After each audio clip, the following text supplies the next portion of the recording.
Australia study visa की बात करें तो हमने कुछ वीडियोस बनाई जिसमें बताया कि मेलबर्न के बाद कुछ रीजनल सरकारी यूनिवर्सिटी रीजनल एरिया की सरकारी यूनिवर्सिटी ने अपने रूल्स रिलैक्स किए, लेकिन इसके बावजूद अगर हम मैंडेटरी डॉक्यूमेंट्स की बात करें, क्योंकि तैयारी तो स्टूडेंट्स को करनी ही पड़ेगी, ये नहीं कि कुछ रूल जो है रिलैक्स कर दिए गए हैं तो स्टूडेंट जो है बिल्कुल ही केयरलेस हो जाए और वो अपने डॉक्यूमेंट्स पर ध्यान ही ना दे और एंड टाइम पर आकर जो है देखे और फिर उस समय पर छोटी से छोटी गलती भी बहुत ज़्यादा आपका टाइम वेस्ट कर देती है। तो हम मैंडेटरी डॉक्यूमेंट्स की आज बात करने जा रहे हैं। तो ये वीडियो तो ओवरऑल सभी स्टूडेंट्स के लिए जिन्होंने ऑस्ट्रेलिया स्टडी वीज़ा के लिए अप्लाई करना है, चाहे आपने जनवरी इनटेक के लिए करना है, चाहे आपने जुलाई इनटेक के लिए करना है, इन डॉक्यूमेंट्स पर फोकस करना बहुत ही ज़्यादा ज़रूरी है ताकि आपका कहीं भी टाइम वेस्ट ना हो। स्वागत है आप सभी का, मैं हूं हरजोत कौर। डिटेल में ये पूरी इन्फॉर्मेशन आपके साथ शेयर करेंगे। स्टडीज़ केयर अब्रॉड से Australia study visa expert Manpreet Singh Cheema ji हमारे साथ हैं। बहुत बहुत स्वागत है जी आपका।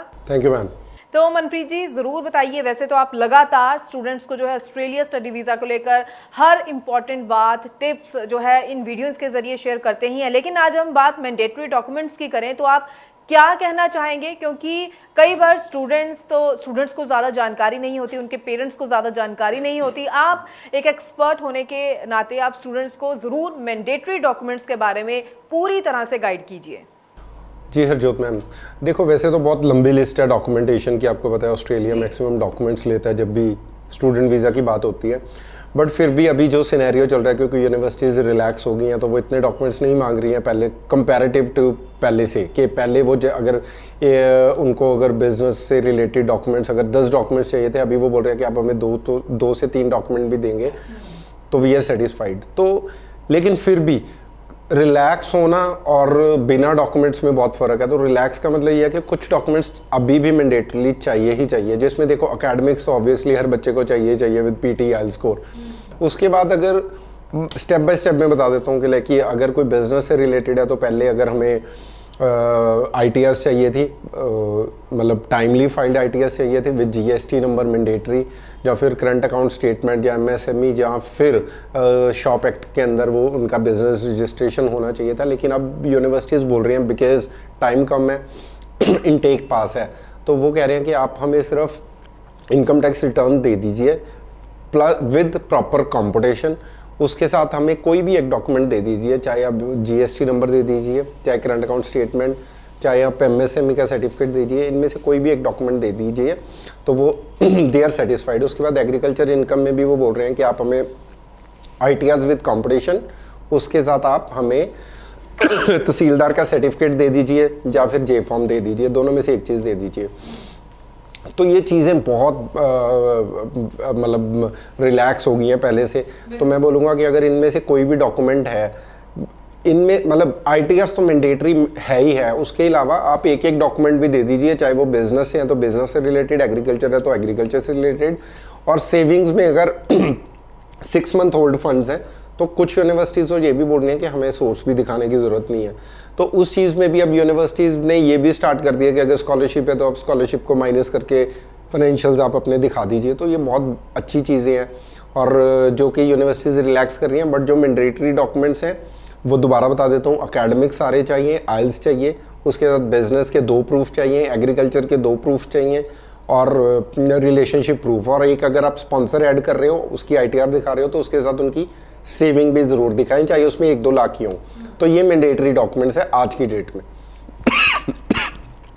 तो स्टूडेंट्स ज़रूर जो है इस सारे डॉक्यूमेंट्स के बारे में समझ चुके हैं और इन पर फोकस ज़रूर कीजिए, क्योंकि सिर्फ ये नहीं कि आपके एकेडमिक स्कोर अच्छा है, अच्छी परसेंटेज के साथ आप पास आउट हुए हैं और उसके अकॉर्डिंगली आपने कोर्स भी अच्छा चूज़ किया है, लेकिन जब तक आपके ये सारे डॉक्यूमेंट्स की तैयारी नहीं हुई होगी तब तक आपका प्रोसेस सही ढंग से आगे चल ही नहीं सकता।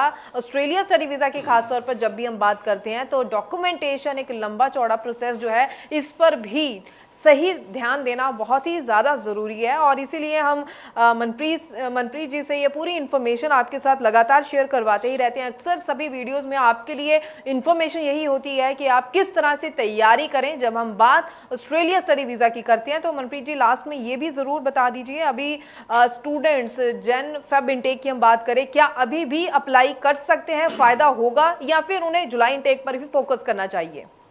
अभी भी जनवरी और फेब इनटेक में बच्चे अप्लाई कर सकते हैं। जैसे कि मैंने बताया कि नर्सिंग में हमने कल ही एक बच्चा कंडीशनल ऑफर के लिए अप्लाई करा, क्योंकि बच्चे ने 10th ऑफ दिसंबर का बुक कर रखा है पीटी का स्कोर। अगर बच्चे के स्कोर आ जाते हैं, ऑफर तो हमें एक ही दिन में आ गया उस बच्चे की, अगर उस बच्चे के स्कोर आ जाते हैं तो वो बच्चा नर्सिंग में अभी भी फेब इनटेक में निकल जाएगा बड़े ईजिली।